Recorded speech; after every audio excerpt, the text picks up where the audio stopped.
Example is Isaiah's vision, which we read together earlier this morning. One scholar writes about Isaiah 25, saying that it comes from the devastated city of Jerusalem when the return from exile began, 500 years before Christ. So we have to try to imagine that setting. Those returning from exile in Babylon had expected a glorious restoration, beautiful city, but instead found themselves frustrated by innumerable hardships and filled with feelings of hopelessness, Susan Ackerman said.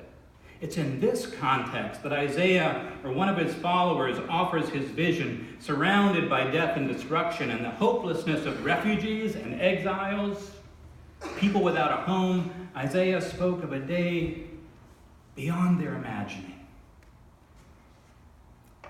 A day when God will make a feast for all people, when God will destroy the shroud that is cast over all people and over all nations, when God will wipe away the tears from all faces and swallow up death forever.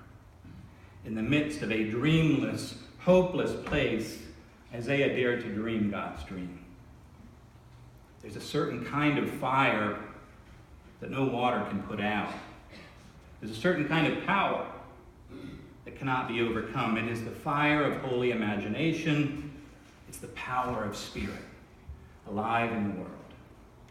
On a more personal note, Anthony DeMello told a story about a great teacher who asked his disciples how they could tell the night was ending and the day had begun. And they, of course, took him literally. So one said, when you see an animal in the distance and you can tell whether it's a cow or a horse. No, said the teacher, that's not what I'm talking about. Notice that when you look at a tree in the distance and you can tell if it's a palm tree or a mango tree. Wrong again, said the teacher. Well, then what is it? Asked the disciples. When you look into the face of any man and recognize your brother in him, when you look into the face of any woman and recognize in her your sister, until you begin to do that, no matter how bright the sun may be, it's still night. And when you begin to do that, no matter what time it is, the day is dawning for you. See, there's a certain kind of fire no water can put out. There's a certain kind of power that can't be overcome. It's the fire of holy imagination. It's the power of spirit alive in the world. And I'm not just talking about the power of positive thinking here, nor about a heroic individual effort at optimism or creativity. I'm talking about something else, about faith in the form of deep trust in God. I'm talking about generosity, prayer, speaking truth to those in power, and offering blessing to those in need. I'm talking about responding to hatred with love, to violence with nonviolence, and to the powers of death with trust and the power of life. I'm talking about a whole lot of things that don't make sense. That don't make sense in normal time.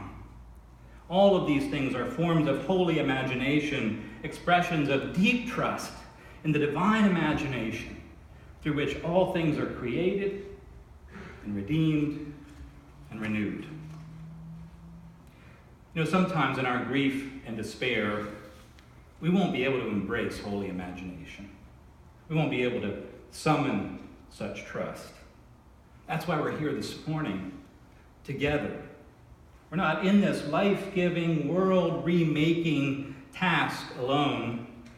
We're not called to be heroes of faith, but a community of faith, a community of holy imagination.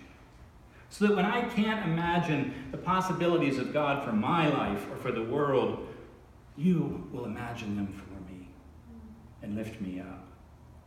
And when you can't imagine them in your life for yourself, I will imagine them for you. So come, sisters and brothers, tell me your idle tales of the possibilities of God. I am ready for them, and Lord, I need them, so that I can be raised up again with the power of life that raised up Christ. Amen. Amen. So I'd like to invite you to join me in a prayer for Easter Sunday that is found somewhere on one of your inserts, I hope.